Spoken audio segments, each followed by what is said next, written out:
pour la deuxième vidéo qui fait suite à la première, logiquement. Regardez la première si jamais vous êtes vraiment débutant et que vous ne comprenez pas la différence entre les pips et le ratio risque. Si vous comptez encore les résultats de vos trades en pips, la première vidéo est réellement faite pour vous. Je ne serai pas très gentil avec vous parce que réellement je pense pas de bonnes choses. En tout cas de ceux qui se permettent ensuite de vouloir apprendre le trading, pire vendre leur dôme sur Telegram alors qu'ils parlent encore en pips. Euh, mais bon, si jamais vous êtes juste débutant dans le forex et que vous comptez encore vos résultats en pips, dans ce cas-là, c'est compréhensible et pardonnable. Sinon, voilà, vous avez la première vidéo et puis on passe directement à la seconde dans laquelle je vais vous expliquer l'importance du stop loss. Bon, ça fait vraiment suite à la première, c'est quelque chose de logique puisque je viens de vous expliquer du coup que c'est la taille du stop loss qui va définir votre ratio. Ok, c'est logique, c'est-à-dire que si vous avez, admettons, là on a 10 pips tout pile de stop loss. Si vous avez un take profit à 10 pips, vous avez un de ratio. Si vous avez un take profit à 20 pips, vous avez 2 de ratio, etc., etc.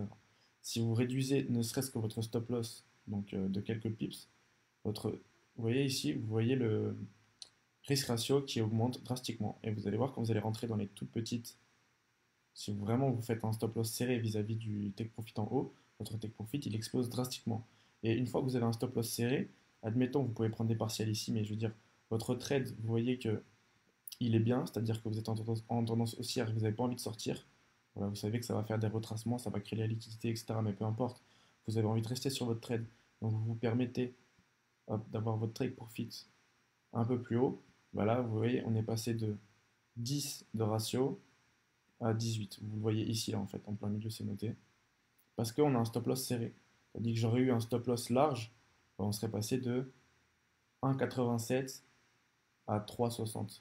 Donc ok, ça fait x2, sauf que là, ça fait que plus 1,8 de RR. Tandis que si jamais vous avez un stop loss serré, bah là, on passe de 8 à 15 ou 16, peu importe. Ça veut dire plus 8 RR.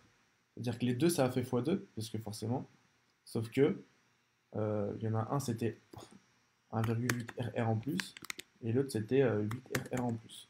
Donc, je ne sais pas si vous vous rendez compte, hein. Le nombre de RR, c'est important, je vous rappelle.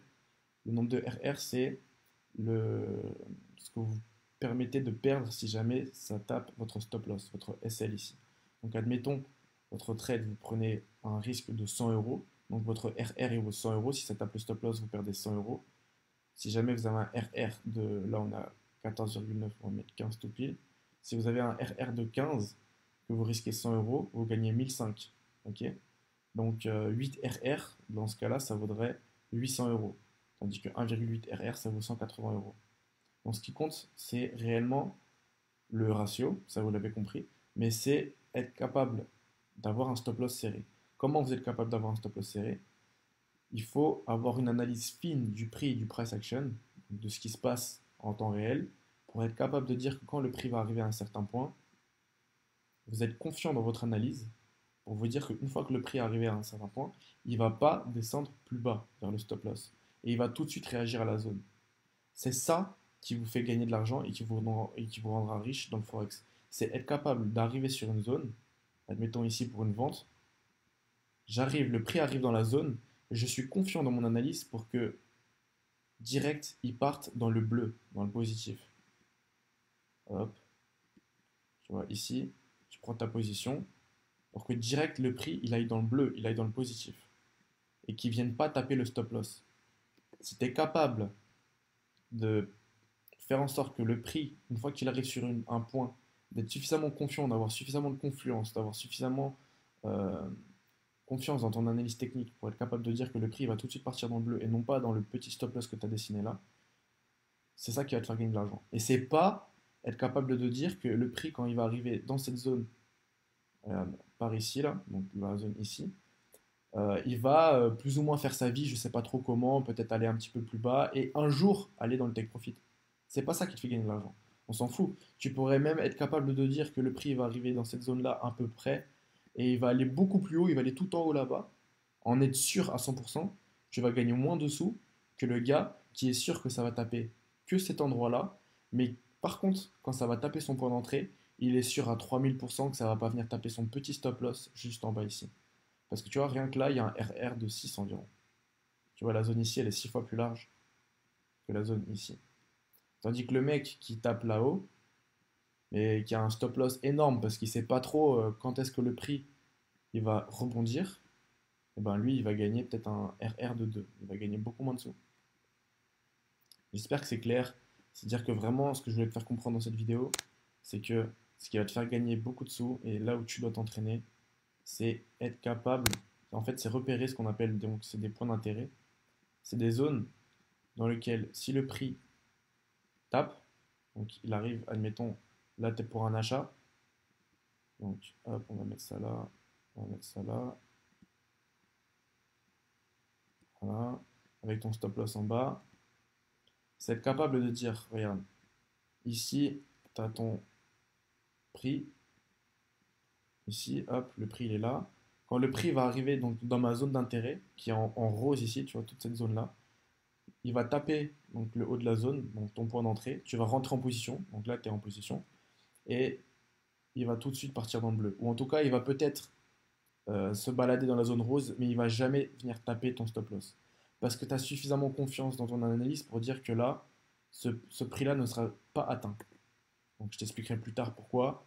En réalité, c'est parce qu'il y a de la liquidité, des blocs de contrat, etc.